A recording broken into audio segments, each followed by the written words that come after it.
with all due respect.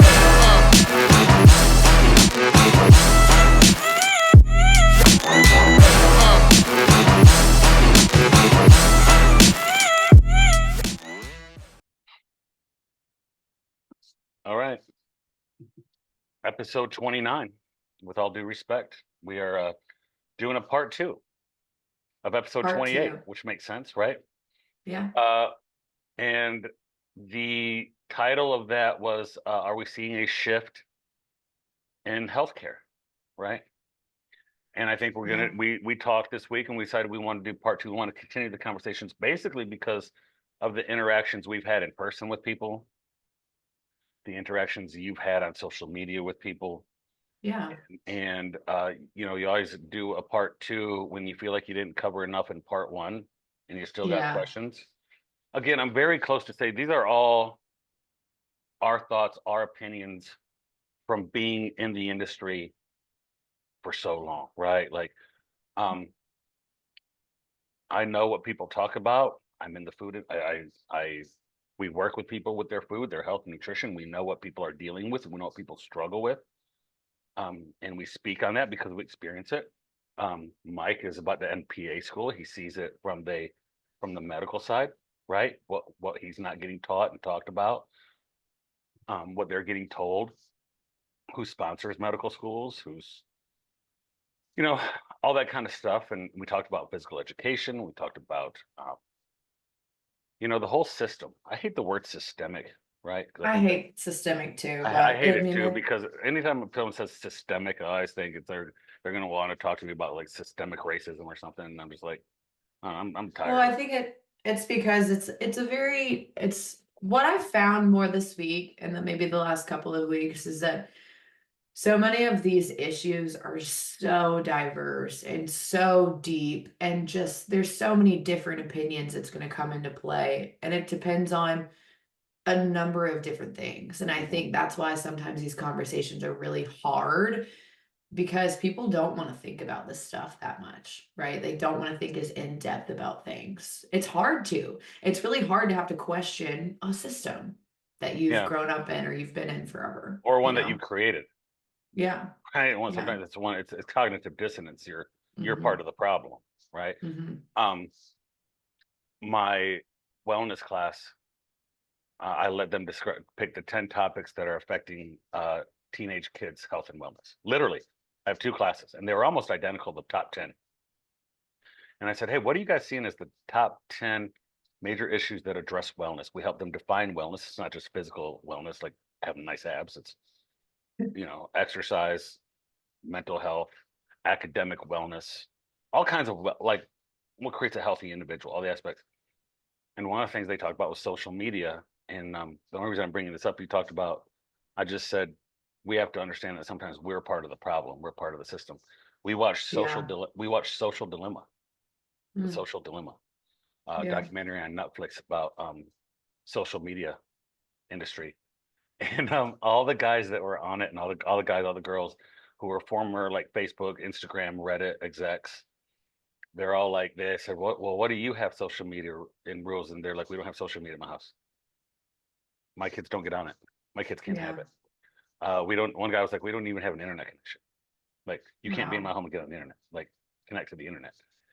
He's like, yeah, my kids don't do it. And he's like, one guy worked for Google and was telling us how he would recommend like 6 or 7 different plugins to get rid of. And he goes, and I work for Google. He goes, I don't even use Google as my search because I know. He goes, I know what Google does. And I'm like, God dang, like that's like the politician getting up and being like, don't believe the media. Oh, They're all yeah. full of Well, crap. yeah. Yeah. Right? That's Yeah. like, that I mean, so I know I said that was fresh in my mind. We talked about being part of the problem, but um let's talk a little bit more about where we went. Before we got on, we were talking about, that this is a diverse health is a diverse issue and everybody struggles with health, right? Hmm. Um, was it 70% of the people are now overweight?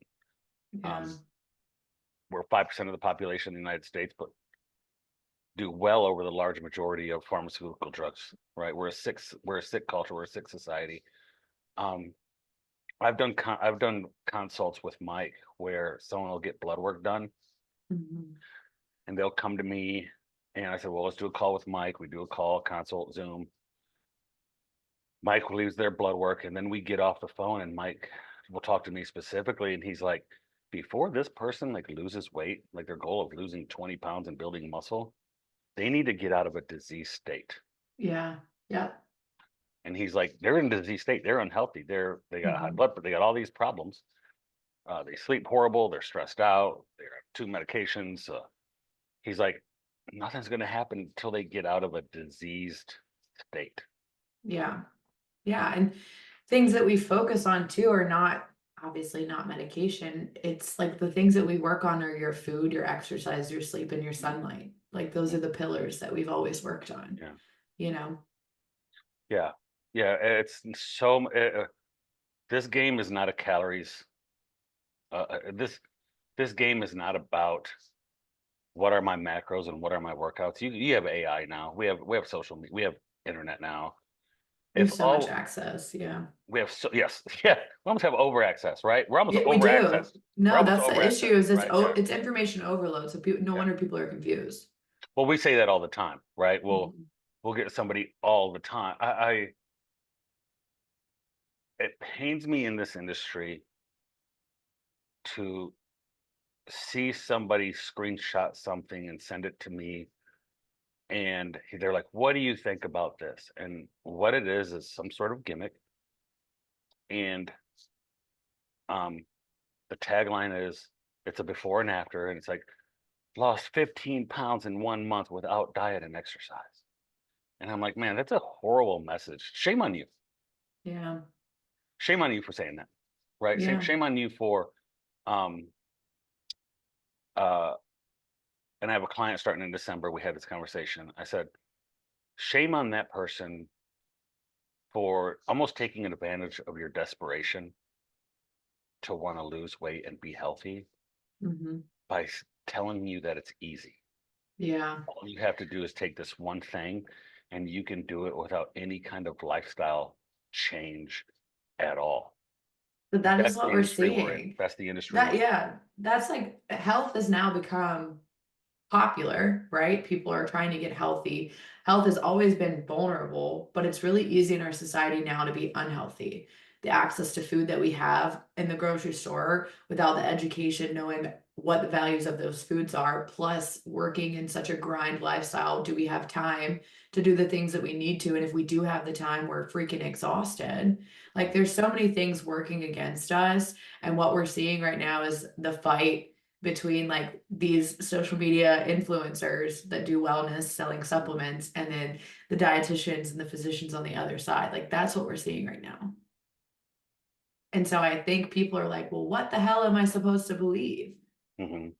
You know, am I supposed to believe this wellness influencer that lives an all natural life and that sounds glamorous and that sounds wonderful and I wish I could do something like this? Or am I supposed to believe somebody that's been through a formal education? Hmm. And I think the issue is like we're trying to create that fight. We're not trying to like stand all together and say, of course, exercise is an issue. We don't exercise enough as a country. I think the average step count for an American is like 3 to 4 thousand steps per day, right? Of course, that's an issue. Of course, the foods that we choose is an issue. People are not getting enough fiber in their diet. Like most of my clients that I take on maybe get 1 or 2 servings of fruits and vegetables every day. That is like a third of what you're supposed to be getting. You know, maybe a fourth of what you're supposed to be getting every day. Of course, that's an issue. Most people aren't sleeping well. Of course, that's an issue. But then what else is an issue? The toxins that we're eating, the things that we consume are an issue. You know, the screen time, the access that we have to our phones, that's an issue. Having full access to a TV with all of these commercials that promote pharmaceutical companies and foods and stuff, that's an issue.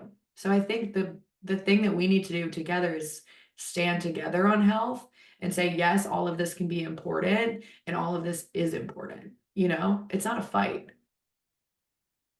I think the hard part too is now it's become political, Of right? course, but everything does. If you really care about your health and you're a male and you care about your health and you have muscle and you lift and you work out and you care about what you eat, um, they're going to, and you fit a certain profile, they're going to assume all you do is watch Joe Rogan, watch Andrew Tate stream, Oh my God. watch C-Bum lift weights, and you're probably a Yeah. right winger, and you're a fascist, right? It's amazing Yeah. how this game has become political, um,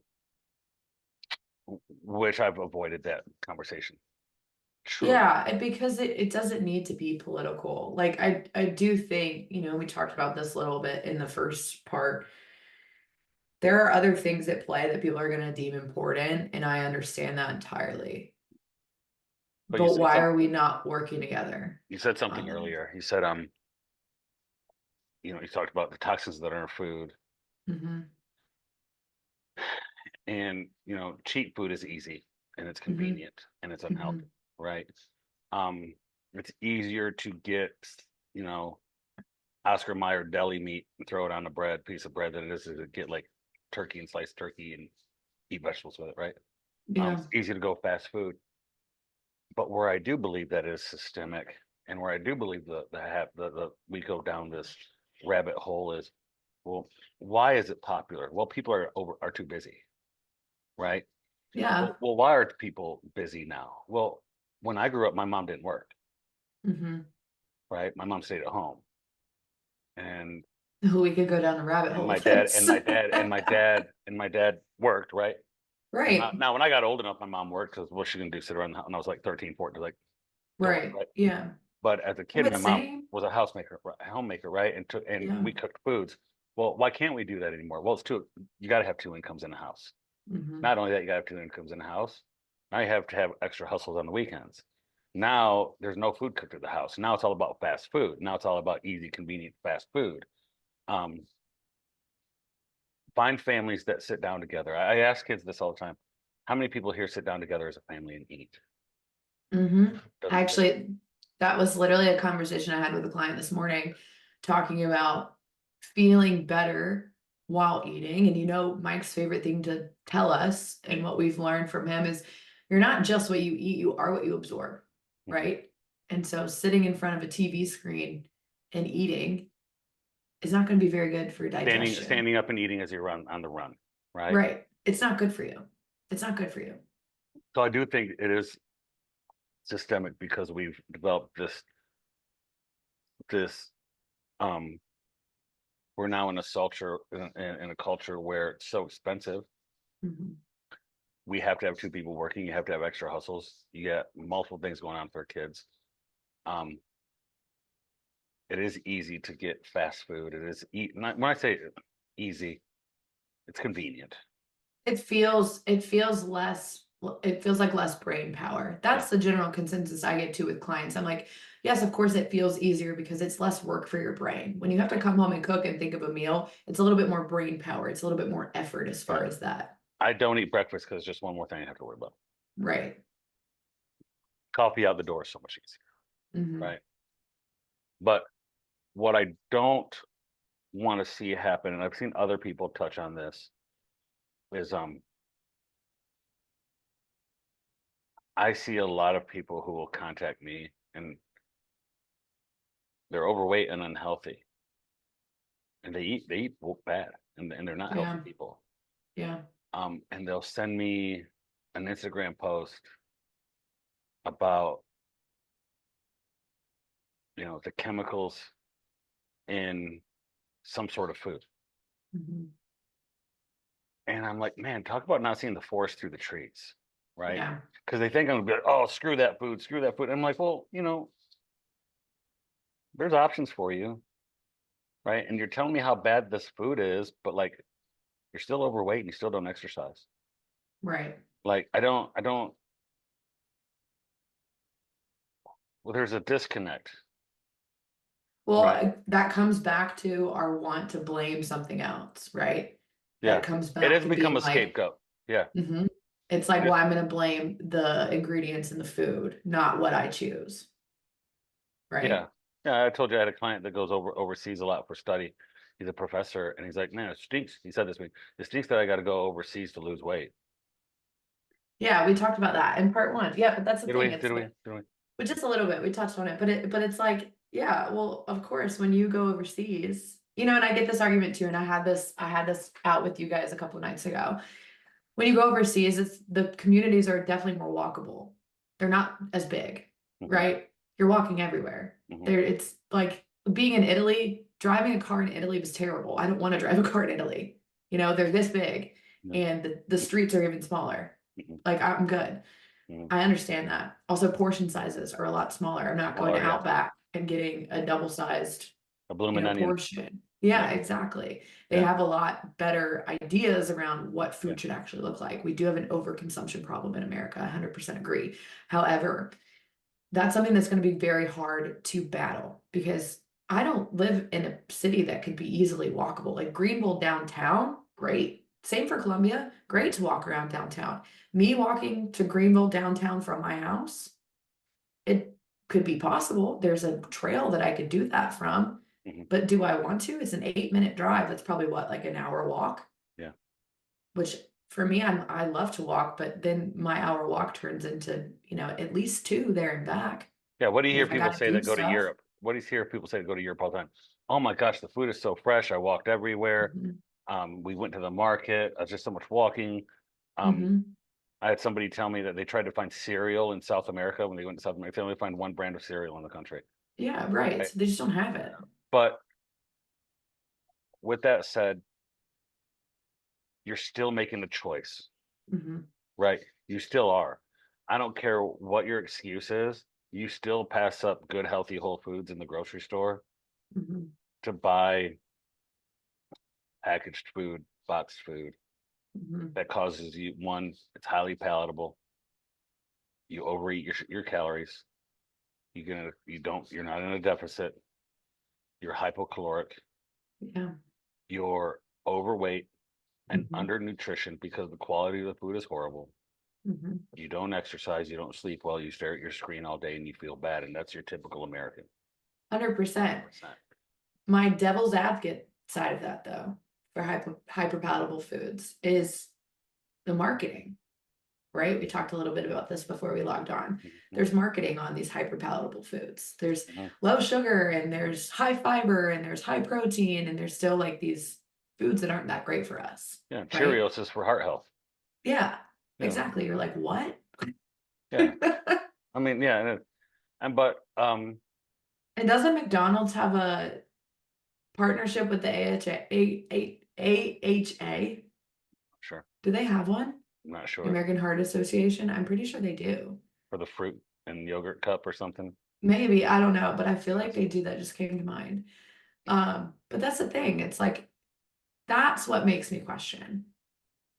It's not the wellness influencers and the raw milk and all this bullshit that you're Yeah, yeah. seeing. I don't care. I don't I care don't about that. subscribe to that. It Yeah, is I don't why are we either. marketing foods and drugs for the betterment of America when we should know that these things aren't true?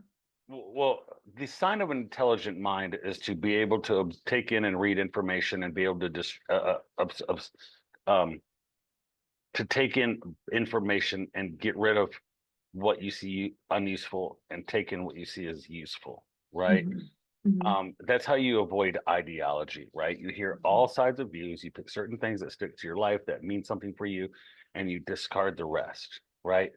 Um, that allows us to be independent free thinkers without some sort of title or any kind of identity politics around what we believe in.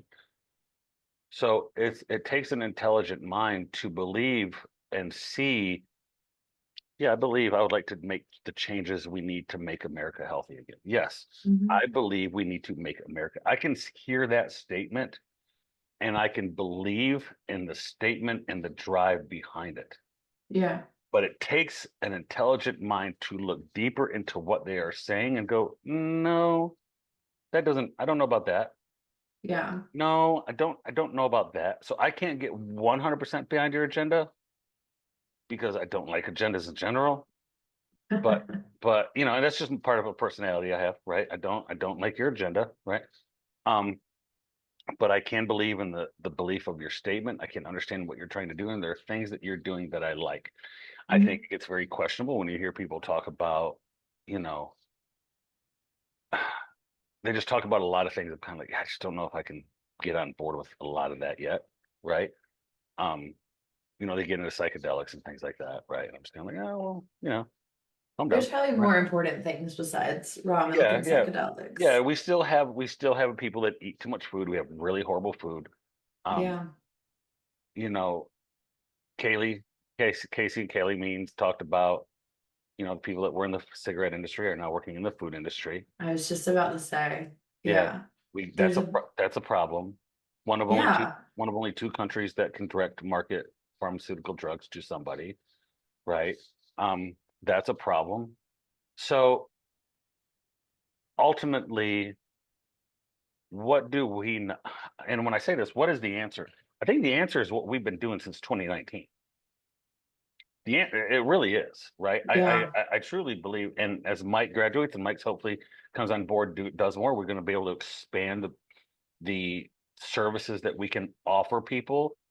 Mike blew Mike's post in our group that talked about that put a post up, and they talked about the cost of going through your insurance and going through your doctor Yeah.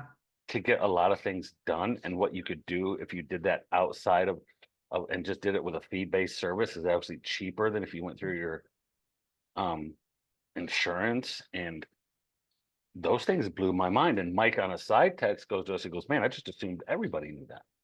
Goes, no, No, Mike, no, yeah. Mike, no, Mike, people don't know. People don't know That's my thing. you People can't don't you know. don't have to go to your doctor to get blood work.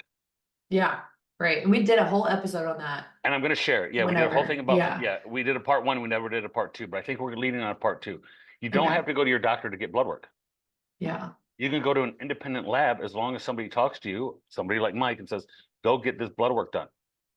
And then you can take that blood work and sit down with Mike and say, here's the things you need to choose. Then get with us and find a healthy way to change habits. Because listen, this is a habit changing game. Mhm. That's it. This is all I do. I I had a client come on and we had a conversation this morning. She's like, what exactly do you do? I said, I help you change your habits. Yeah, and build your knowledge because again, like I'm not gonna sit here and demonize high palatable foods. I had a huge fucking cookie last night for dessert. I'm not gonna be the one to do that. I'm just gonna say that is the minority of your food choices, right? Like that's your 10 to 20%. So I want you to be educated enough to be able to be like, this is a healthy food. This is not a healthy food. Hmm. Cereal is not a good choice for breakfast, but is cereal okay to eat when you want it? Sure. Hmm. Absolutely. You can have cereal. Yeah. The I share this with people and people, it blows their mind. The number one prime mover you can do for your overall health is exercise, lift weights, and have a good VO2 max and have good heart health. That's the number one elixir, I guess, in your I love life that that you word. can elixir that you Mhm. can do and you can put in your life immediately that'll have the greatest move of the needle, right? Yeah. Food quality Mhm. and sleep is probably 2A, 2B, I guess. I Mhm. guess so. Exercise, food quality, and sleep are the big main prime movers. But Mhm. what you're seeing is in this quote is you're stepping over $100 bills to pick up pennies when people come to me like, I'm getting rid of all red dye. Okay. Okay, cool. Have fun. But Sweet. like, if that's my thought process behind that too is like if that's a step for you to stop eating the foods that you're overeating, then do that. If that's what works for you because you need to demonize that food, some people's brains work like that. Go for it. Yeah. Fine. Um, You know? yeah, I can see that.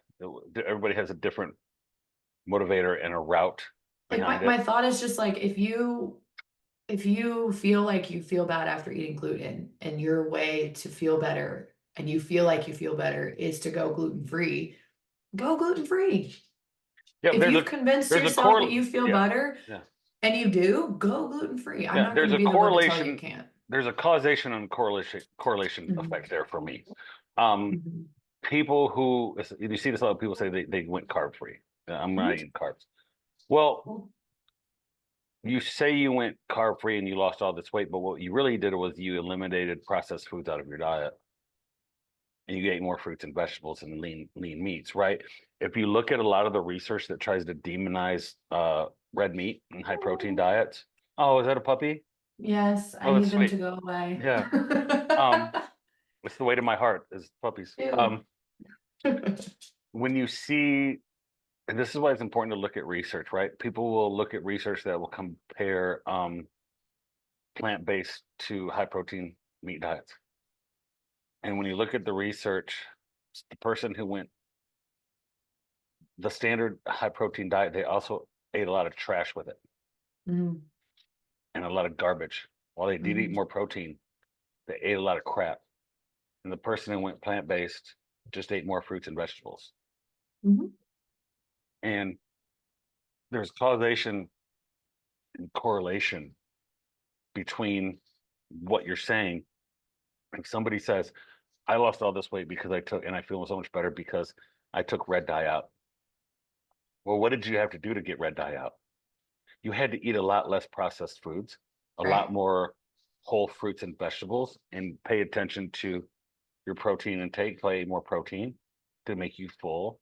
So they'll go around and say, I took red dye out of my food and I lost 20 pounds and I feel the best I've ever done. Right. Right. No, no, that is, you did do that, right?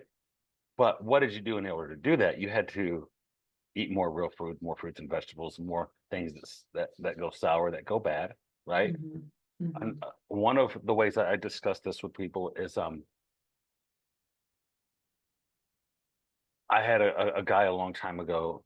I trained this kid and the dad. So and these are usually the worst dads. Their dad played college football, and he usually has an opinion. And he's like, "Well, I have an Mhm. opinion because I play college football." So that doesn't work for me, right? Yeah. I know a lot of retards that play college football that I won't listen to, right? And we squatted, we jumped, we did all these things to increase his vertical. But the dad kept making the kid do leg extensions too. He's like, "Oh, when I did leg extensions, I got big."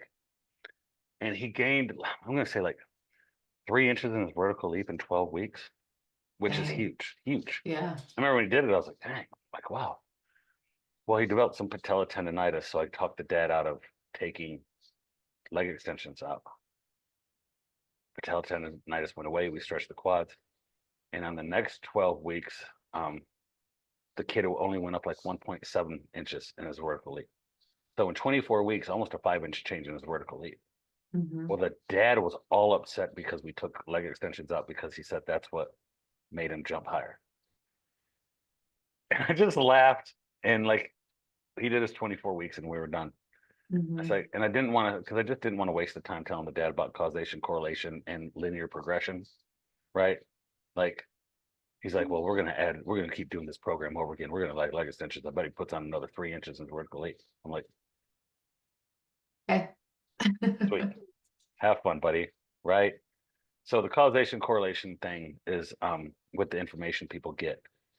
Could they do some of the things that are recommended? Could they take, you know, I'm going to quit eating foods that are toxic that have all these chemicals in it. Well, what you end up doing is you just end up eating more real food, and then Mhm. it makes you more full. Yeah. You're more full on 2,000 calories than you were when you ate 3,000 calories. Mhm. You're no longer you're now in a caloric deficit. You feel better. You're more full. You're exercising. You're sleeping better, and you lose weight, and you feel great. Um, It's just funny to me. It is. It's just funny to me. Like I laugh all the time at the battles that we have. mhm. You know, I'm like, multiple things can be true here. Yeah, yeah, Multiple right. things. Yeah, right. Yeah. Yeah, I have client and I try to build a culture um with my clients that I'm not your guru. Yeah. I don't want to be your guru. Like, I have no desire to be your health guru. I can be wrong. Hmm. I don't mind being wrong. It doesn't bother me. Like, and I do like when I write programs for people, I'll be like, hey, if there's things you don't like or you don't want to do, there might be things you have to do because I'm not going to let you skip out, but have a conversation with me about some things. So I'll get them. It's like, oh, what about this? The last one I got was I had a client trying to pump up their protein intake, and he's like, hey, my wife just sent me something. Like, could this damage my kidneys? I just found this article, and I said, hey, thank you for sending it over. Let me explain to you this article. Let me point you some other directions that you can understand. And I sent him a couple of videos that were kind of funny videos, like Mike Israetel videos and stuff like that. And they watched it. They're like, oh, okay. But man, he was all upset in the very beginning that he's like, I'm gonna have bad kidneys if I eat 1 gram a pound per body weight and I'm 150 pounds. I'm like, no, that's not true. But thank you for sending it. Right. Yeah. Okay, so like the takeaway from this whole entire conversation about making America healthy again is when you see a piece of information, check it. Hmm. Literally check it. Hmm. Get multiple reasons or get multiple sources of things telling you the same thing or different things and be able to critically think about it and decide if that's the thing that you need or you don't need, Hmm. you Do know? you do you do you think there are any concerning things that we should have when you see this agenda getting pushed by politicians? You mean, is there like from Make America Healthy Again? Like, am Yeah, I, the Make America Healthy Again movement. Are there some things that you think could happen that make you go like, I have I some think concern here? I am somebody, and you're somebody like this too. I don't trust authoritative figures very easily because they haven't proven to always have the public interest at best heart. Okay.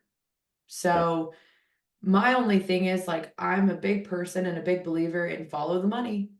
Where's the Oh, money? oh, Where's the money? So 100. Yeah, it's if a call to authority is a fallacy. It's a if an logical fallacy. initiative, yes, if an Yeah. initiative gets pushed that has question marks behind it for me, like that is I'm going to do my due diligence to myself and be like, why? Who's interested in that? Hmm. You know, Yeah, I'm the same. I don't want people to get the wrong idea about like having to be so strict inside of their diets that they take joy out of food because I don't want that for people. I don't want, like, I know you're against cancel culture. We talked a little bit about that in part one. I don't know. I don't think I'm for cancel culture, but I am for personal responsibility and I am for like corporate responsibility. And I do think that these corporations know the dangers of these chemicals. And I do think that physicians and dietitians know the true dangers of these chemicals. And it's not public knowledge. So, Mhm. like, that's a counter argument, for Maha, I guess I would say. But again, on an argument against them, it's like, well, what initiatives are you guys going to push that would have me questioning of like why you've aligned with a reason or a topic or a policy? Like what's pushing that? Because I do know that everything in our government and in our society has a reason that's normally tied to money. Yeah. That's the Well, biggest I thing. think we learned that the Affordable Care Act made insurance companies lots of money, Yeah. right? Well, and that's, Yeah. we could dive into Well, that too, because I did want to talk about incentive a little bit more. let me ask you this. This is Okay. not new. Okay, this is not new. No. The movie Christmas Vacation. Do you remember what Clark Griswold did for a living? Um, well, I don't remember his exact profession, but I do remember in the movie he was really wanting that bonus and they gave him, Yeah, what did they give him? Like a the coupon or car. He bought a something? car. So he Yeah. worked for a corporation that created preservative sealants for cereals, Okay. and they make fun of him talking through the movie about coming up with new chemicals to put in the cereal for preservative layers on the kibble because Mhm. cereal, y'all, is nothing but no different than the kibble and bits you feed your dog. Like it's chemically engineered flake of Crunchy stuff. food. Yeah, yeah, Yeah. right. There's no there's Frosted Flakes doesn't fall off a tree somewhere, right? Mhm. Um, But I remember that movie. They kind of made fun of it, and that's an old movie. So we've Mhm. known for a very long time But that that's, we I are mean, that's putting proven junk with in our food. cigarettes. Yeah. You know, that's proven with Well, I cigarettes. I saw mean, the you, old propaganda of the yes, doctor like you can smoking, and smoke being a like, cigarette. 1 out of 3 doctors And smoke Camel. to be fair, like we've talked about before, many times science is ever changing, and we may not know how dangerous something is unless we have years of research to back that claim. So I understand that, and I understand it's not perfect in that regard.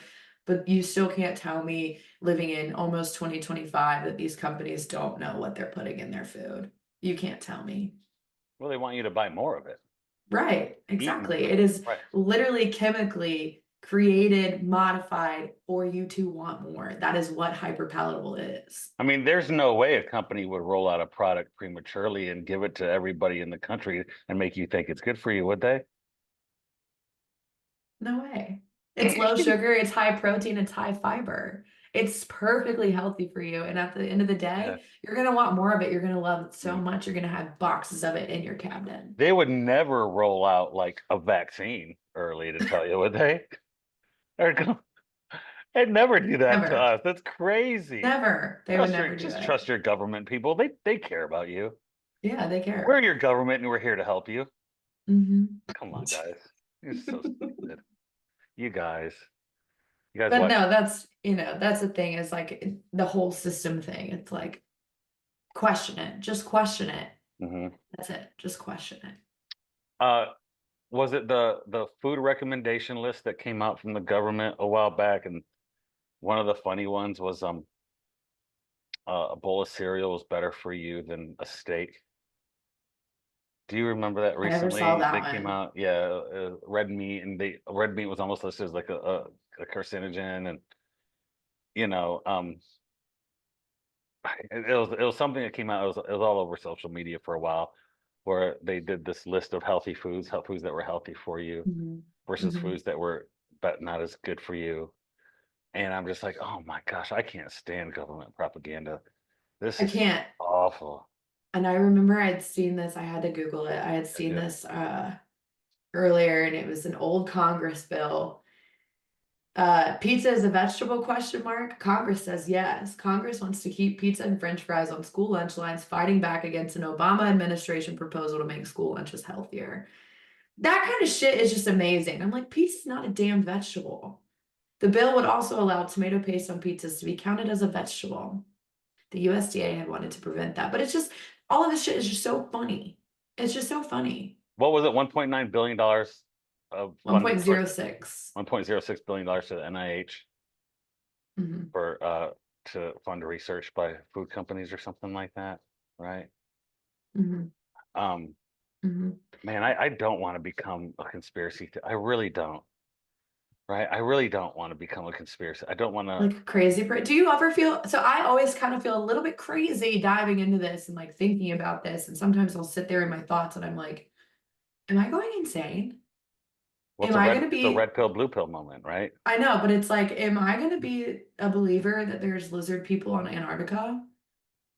Like that the moon is not real? That we've never been to the moon? You know? Yeah. I think that is sometimes a scary thought is like you get so deep into this that you're like, God, I don't even know what I can believe anymore because I don't believe any of it. Man, you really need to whitewash your brain sometimes, right? I About know. what you're seeing. The number one book I recommend for reading is I'm gonna kill the title. It's upstairs. How we know what isn't so. Hmm. It's a book around the critical thinking. It's a critical Hmm. thinking book, and around and somebody in the fitness industry actually recommended it to him. I was like, hey, what's a book I can read? I asked him a long time ago, and he said, reads this. He goes, because if there's anything that'll try to completely screw your brain over, it's the fitness industry, right? Because they're always trying to sell you something different. There's always some sort of gimmick. There's always get this done faster, get this one done easier. You sent me a post of some idiot influencer saying you can only lift weights 5 minutes a day to get the body you need for muscle Oh protein my synthesis. God, I knew you'd love And that. I was just like, for crying out loud, like I wanted to Google, like get on Instagram and find them, but like I don't even want to give them the platform. Like I don't even want to give them the view. Like I It's know. absolutely horrible. Um, that is out there. But I looked and it was like it had like a bunch of likes, a bunch of follows, a bunch of people because they're looking for the easy way out, right? Um, so But uh, it's a business. I just Googled, just while we're sitting here, how much does the wellness industry make? The global wellness economy was valued at $5.6 trillion in 2022, a 14% increase from 2019. when they say wellness, do they So it do they says list what's into that? What is considered wellness? wellness tourism, global wellness tourism, personal care and beauty, wellness real estate, wearable devices are Oh, all listed. okay. I'm sure there's more included in that. But again, like, wellness can encompass a lot of different things. Mental wellness, physical activity, spas, springs. I'm wondering if I'm not sure what springs is. Hot springs? Is that hot springs or drinking water? I don't know. Workplace wellness, healthy eating, nutrition and weight loss, public health prevention and personalized medicine, and traditional and complementary medicine. Hmm, So 2023 has an updated number. It's a $6.3 trillion economy globally. hmm, So again, like that to me, I'm not ever going to say that ideas around health are perfect because it's a freaking business. It's our business. It's how I make a living, you hmm. know? But I think the purpose of us talking about this health shift is I want to make people question the decisions and the policy and what people are talking about. And okay, well, this health influencer, the one that I sent you a picture of, she has a whole brand. She makes a ton of money from her brand. Of course, she's Hmm. going to push health. Of course, like I think her caption said like comment for deals on my supplements. Of course, but then also your dietitians and physicians, not all of them, but some of them are aligned with pharma. They are aligned with bigger corporations that have a different interest. So I just want people to question that and to be educated around their decision making, but still remember that the most important things that you can do for yourself are move, eat fiber, fruits, and vegetables, your whole proteins, like your whole foods, sleep well, and get rid of stress. Those are the most important things you can do Get rid of for stress, yourself. man. Mhm. What would you tell somebody if they came to you right now and said, my number one problem? First off, you don't hear a lot of people think that's an They don't, issue, but they don't right? know. They don't Yeah, they they don't don't know. know, right? Mhm. Um, you get somebody that comes to you and they're kind of like a little bit shocked when you say like, well, what's your sleep and stress like? They're like, what's that have to do with anything? Yeah, they're like, huh? We work on that? I'm like, Yeah, yeah, it's like, we oh, do. It's a yeah, part of it. yeah, Yeah. Yeah. yeah. What's one of the things I've done for my reading more. Reading more is helping. Yeah.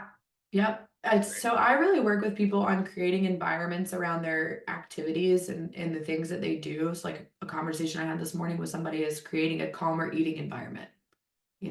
We talk about again cellular absorption. You want to make sure that you're not staring at a screen every time you eat, or you're not eating as fast as you possibly can. You're taking your time to eat. You're going to feel a lot better. So it's just creating these mini environments. So it's like creating a better bedtime routine, creating a better morning routine, creating a better work life routine, like work life balance, creating a better social setting. So it's for me, it's creating more calmness inside of all of these different areas of your life, but just doing little things at a time. So, like a great wellness or a bedtime routine that I just talked to one of my friends about. I'm like, if one of your issues is that you work too late or you're staring at a screen too late, the first thing I would do is back that up 30 minutes, just 30. That's it. Mm-hmm. Even 20. Give me 20. Mm-hmm. That's totally fine. First thing I would do. Or it might be like one of my friends, she lives in New York and she's like, well, my sleep starts to really struggle. I'm like, well, the sun goes down in New York now at like 4 o'clock. So when else can you get sunlight? Yeah. And maybe there's some supplementation that you might want to do. Not Mm-hmm. pushing a brand because I'm not tied to one, Mm-hmm. but an increase in vitamin C, D would be really helpful because you're Mm-hmm. just not getting as much, you know. Mm-hmm. I So think that's people normally how I'd also one of the address things that. that I tell people is just exercising, eating healthy is going to decrease a lot of stress for you in the first place Hmm. because there You're gonna feel is better. there is such thing as health stress. Hmm. There are people that know they're not healthy. They know they need to get healthy. They know they're not gonna have a great quality of life, and they have tons of stress about that. Mhm. I've had calls with many consults with people where they say I have legit health stress. Mhm. Like I'm so stressed out that my health is not. I'm not going to do anything about my health to get better. You know, my doctor said I need to get this medication for my high blood pressure. I know I'm overweight. I don't sleep well, and it stresses me out. Right. And as soon as you Right. start going for a walk, eating a better breakfast, you say, "Hey, I'm actually being proactive to make myself healthier." Just doing that should start to lower some of that stress, right? To know Yeah. that you're doing something. Yeah. Which is, I think we could probably, segue to closing this out with the conversation that we did have on my Instagram stories about education around these things Hmm. and learning this from a young age. And should we bring back, home ec classes in most schools? Do we need enhanced nutrition learning in schools? Hmm. Do we need regular PE or physical education of some sort in school again? Because that is where we absorb a lot of information. Hmm. We're in grade school from the time where maybe three, some people start three, four, at least five until 18. And then a lot of people go to college. Of course, Hmm. in college, you're choosing classes that are more aligned with what you want to do with your life. But from the time that we're three, four, 5 to 18, we should be learning that sleep, stress, nutrition, and physical education or just being physical in some sort are going to be a huge makeup of how we feel. I think there is a push in education. I follow a lot of educational new education. We had a call with somebody to talk to us about AI, and Oh yeah, my they friend work. Tristan. Yeah, they Yeah. work for. I've been following that company a lot of the changes they're Hmm. doing in education, where they teach things like how to fix your car, how to start a business, how to be an entrepreneur, right? Hmm. Things like that. Hmm. And I'm going to tell you because I interact with kids all day. Kids know when they're learning Yeah. books. Kids know when they're learning crap they're never going to They're not use. stupid. No, Yeah. they aren't. They ask me. I've had conversations with kids like, Coach, why don't we learn this kind of stuff? I go, because it's not on your SATs. Hmm. And so much of our academic pressure and success for kids comes down to what school you get into. Okay. Hmm. And you can't get into those schools unless you have really good test scores and grades. Hmm. Don't let people tell you that your standardized test scores don't matter. They do. I've sat with people before that work in college. They say, yeah, we don't require you because there's that big push to not require SATs and ACTs. We don't Yeah. require you, but if you have an SAT score and you turn it in, it's really high, you're probably going to get in. We're not Mhm. making it mandatory to apply, but kind of like Because it's without always saying been it. that way, it's been that way So, for a long time. so we want our kids to be successful. Well, what makes our kids successful? Getting into a really good college. Mhm. Well, what? And I'm not saying that's true. I'm saying that's how people think. Because Mhm. I definitely don't believe success based on the college you go to. Well, what do we got to do to get into a really good college? Well, we got to get really good grades. How do you get really good grades? You got to take all the classes and get really high SAT scores. Mhm. Well, that's all built around going to college. Well, okay, I want to go to this college. I got into this college. I got into this college. Well, now how can I afford to go to this college? Yeah, If you, because if you it's want so to, if you expensive want to talk now. about systemic, well, now I got to get a loan. Well, how am I going to get? I'm going to get a federal school loan, right?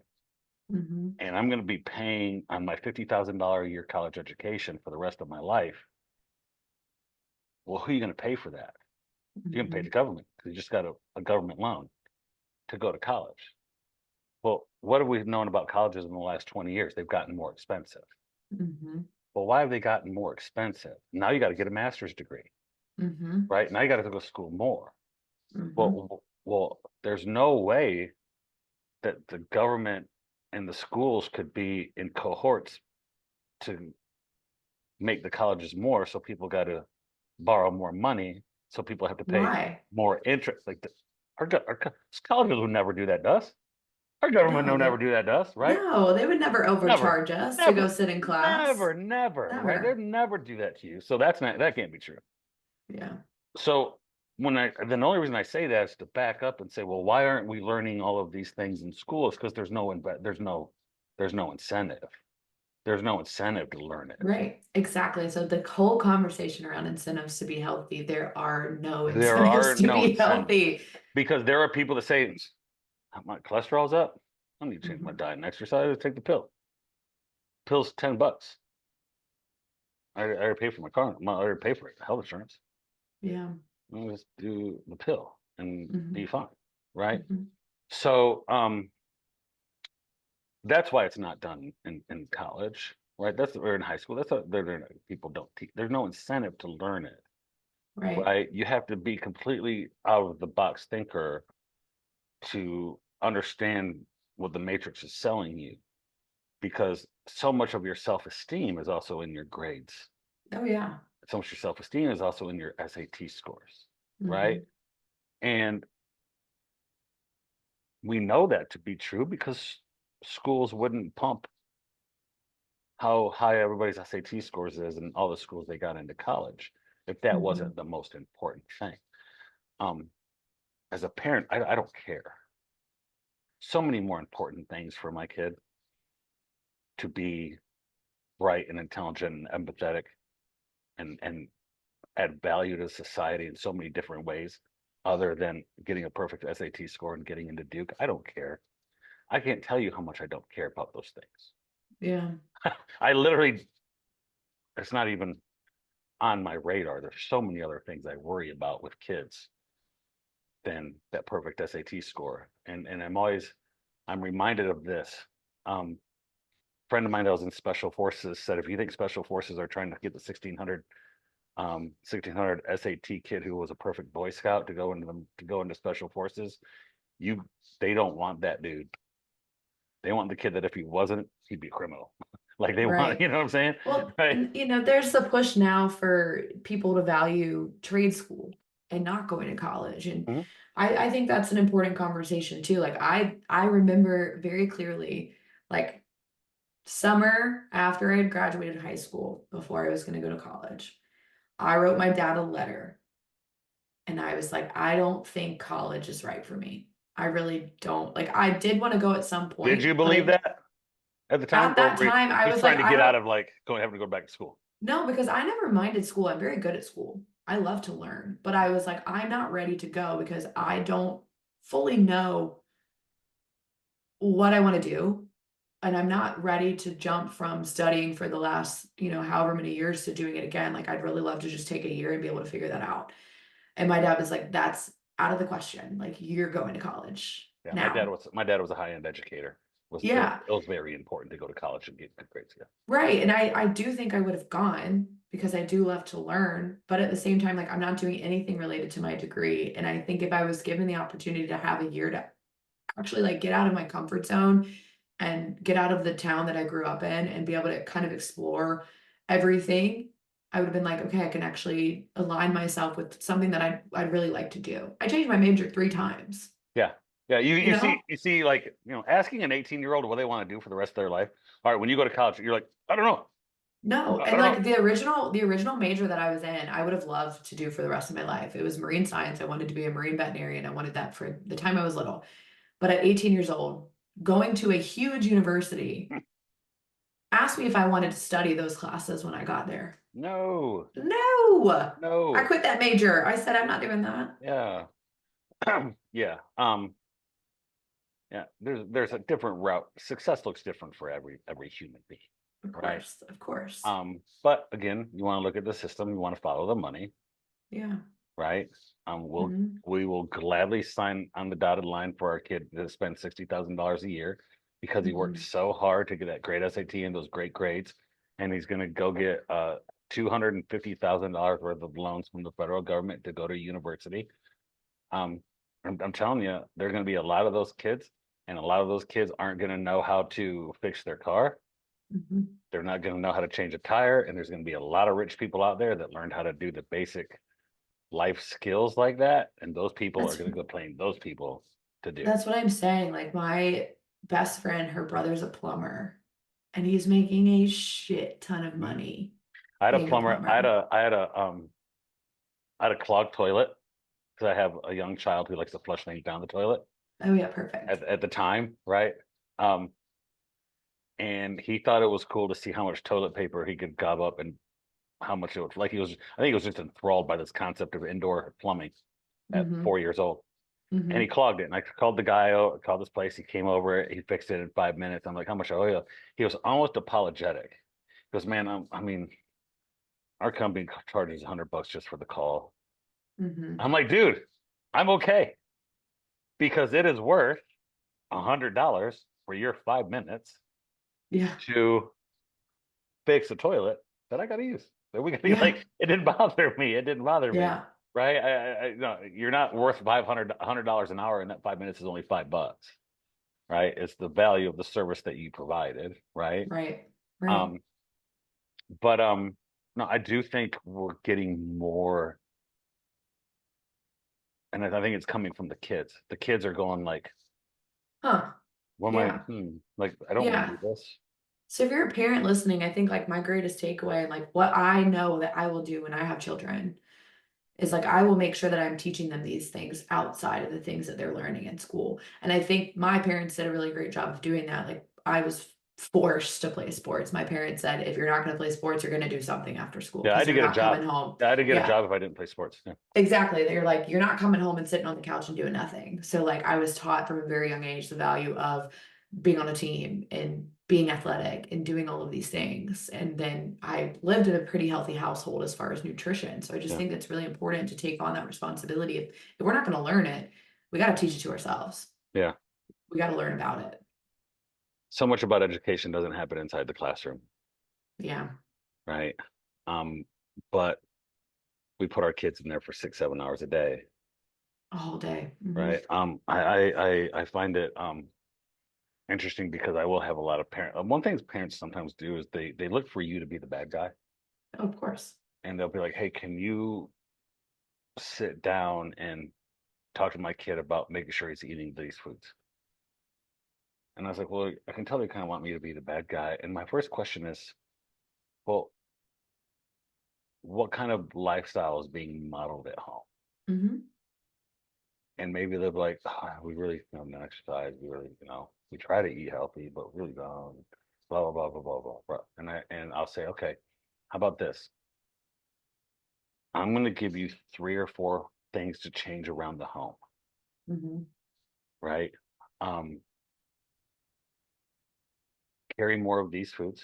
You eat more of these foods. You sit down with your kid and eat breakfast. You eat dinner. You start modeling the behaviors and let your kid see that it's important to you. And then, do that for a couple months and let's see what happens. And then I can start. And I've had people go, oh, never mind. I just wanted you to talk to my kid. Yeah. It's not going to change unless the parents change it, Yeah. you know, Yeah. Creating the environment at the 100%. house, creating the environment at the home Hmm. is the best way to instill a healthy lifestyle in kids is to model that behavior because they need to know it's important to you, Hmm. right? They need to know it's Hmm. important to you. And if it's not, then it's not going to be important to them. I think Hmm. just like school is very important growing up in my home. Getting good grades was Hmm. very important, right? Same. It was Um, incentivized. yes, I was incentivized, right? My freedom was connected to my academic performance. Same. Yeah. Same. And I knew if I could keep my dad off my ass. I could get good grades. Hmm. I could probably do what I wanted, and I was cool. Yeah. And um, my dad was an educator. It was very important to my dad that you do the very best at things, and school was one of them. Hmm. And it will be important for my kid to be very good at school. But I'm really gonna fight hard to not tie an identity Yeah. around my kid's academic performance and that his value as a person is not based on that academic performance. I'm not, that's How a would you mental teach health. that? I'm curious. How would you teach Uh, that? um, One, you reward effort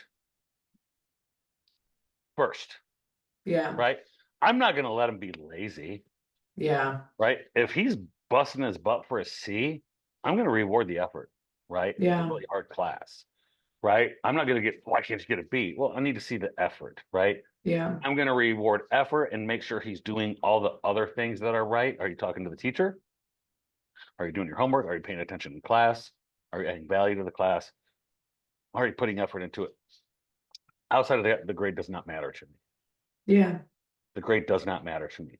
I also understand that some kids don't test well, some kids do work Hmm. well, right? I hated standardized testing. I always did Same. really well at standardized testing, but I was so bored by it. I mean, I can't sit there for Yeah. 3 hours, That was my issue is right? I'd like lose steam. I'm just like, I don't want to sit here. Yeah. I remember standardized testing was like 8 to 12. I'm like on Saturday. I'm like, what are we doing? Yeah. Nobody wants to do Yeah, I this. don't need to do this bull crap, right? Um, but I mean, yeah, I'm not going to tie my kids' identity to his academic performance. I've seen that mess kids up. I've seen Hmm. kids get very high stressed. Um, Understanding that, tell my kid that there's so many other things that make you add value and purpose in your society outside of that kid that got all A's and a really high test scores. I'm just not interested. That's just not me. I'm just not going to Hmm. parent that. I just don't care enough. Yeah. I don't care enough about grades. Ooh, enough, right? But it makes sense. I like that thought process of like, if you're gonna give me your best effort and it's just not Mhm. something you're good at, Yeah. it Now, is if what you're it is. lazy and he gets to see, and the teacher's Then like, you earned it. he didn't turn in like 2 grades, and he's not paying attention in class, and he's never came to me and showed an interest in getting his grades better. Well, that's on you, dude. I don't know what to tell Hmm. you. You're just underperforming, and you're not giving your best effort. That's something we don't handle well in the family. Hmm. I do. I use a Derek Jeter quote with my kid. There's a Derek Jeter game where a brand new pitcher threw a ball, the ball's hit, somebody created an error in the field, and the pitcher kind of acted out, like got mad at him for creating an error, and like kind of acted like looked at him like get an error, like you're screwing our team up. And Derek Jeter at shortstop walked over to him, handed the ball, and he goes, "Hey man, we don't do that shit here," Yeah. and just walked away. And there are times when I know that my kid has been either disrespectful at school or rude. We had a time where he was a bully. He had a little instance where he bullied a little girl. Um, and I heard about it, and he knew I heard about it. And I was very simple. I said, Asher, that's just not what we do here. We actually do the opposite, Hmm. right? You protect people who are bullied. You don't do that. Like he was ashamed and he felt bad. I said, but you learn less. I'd rather you learn that lesson now Yeah, than when for you're 15, sure. 16, 17. I want my kid to screw up. I want my kid Yeah. to screw up so much that I can correct it, Hmm. lead by example, correct it. So when there are high consequences for doing things wrong, when you're 18, 19, 20, when you have a family and you're 35, but I want my kid to screw up as much as he can between now and 15, 16 years old. Yeah. Screw up all the time. I Yeah, that's where I am so thankful for my parents because my parents allowed us like the space to screw up. And of course, we had consequences for screwing up, but it was like I wasn't so fearful of my parents that I didn't feel like I couldn't screw up, but at the same time, my parents weren't so loosey-goosey that they didn't care if I did screw up. Hmm. Like there were consequences if I did, but they allowed me to learn those lessons. Hmm. And then they were scary enough to where I was like, oh, I really don't want to do that again. Yeah. Like, I'm No, good. I'm good on that lesson. no, me and a friend of mine actually know his dad. We were at this conversation, and because we've heard parents go like, well, it was just kind of that kid's decision to do that. Like, And I grew up going okay. like, I didn't make decisions growing up. And me and Yeah. my buddy were like, and I think his dad was in the room. He's like, I don't remember that guy giving me decisions. Like, Yeah. I didn't live in a democracy. I lived in a totalitarian dictatorship. I Yeah. either did it or I was grounded. there's consequences for it, right? Yeah. And Yeah. he told the story about they're very strict about what he wore to church. And he goes, man, if Mhm. I walk down in jeans and a crappy t-shirt, my dad looked at me like, boop, upstairs. He goes, Yeah. I didn't have a choice. But Yeah. now there's so many kids that are like, oh, well, he just made a choice to not do choice. I didn't have a choice. And when I became a teenager and made choices, I only made those choices because I knew it was what I had to do anyway. Right? Mhm. Yeah, we Mhm. give these kids yeah, I said my kid's getting at a scary point where he's now starting to have his own opinion on things. Yeah. And he's starting to have conversations with me and asking me things like why. Oh, mm-hmm. And like, and he'll actually be really good. He's like, Dad, I know I have to do it. I just need to know why. And I'm still that kind of adult where I'm like, because I told you to, but now I'm trying to explain the why. So Mm-hmm. now my kid has learned not only early on how to question things, then he learned how to form his own opinions, and now he's learned how to negotiate. Mm. Right. So Danger. so now I'm in a home. Danger. I'm in a home with this little sinning evil child, this little sinner who has his own opinions, Mm-hmm. likes to ask why, and likes to negotiate. Mm-hmm. And unfortunately, I find myself negotiating with an 8-year-old 90% of the time. Dude, it's funny. And I'm like, there's times I've stopped and I'm like, why am I negotiating with you on this? 8:45 is your bedtime. Yeah. That's No there's questions. not negotiable. He's like, well, Dad, Yeah. we can work an average. And if I go to bed today at 9 and then tomorrow I go to bed at 8:30, it's still 8:45 over three. No, no, we don't do that. No, 8:45. And then I That's just get so mad at my, funny. yeah, dude, I'm telling you, you're gonna have it. You're gonna have it. You'll see it one day. I promise you. You'll Down the see it. line. No, you'll Got a see while it. for that. You're gonna have 3 daughters, I just hope like not. you. Whew. Yeah, That would be a lot. three A little, lot. yeah, three little. You're gonna put all 4 of you in a room, just have a battle royale. Perfect. Yeah. Sounds Well, exhausting. I think we did good today. Yeah, I think we did Yeah. good today. Yeah. All right, Agree. part two. All right, Part two. we'll talk to y'all later. Bye. With all due respect.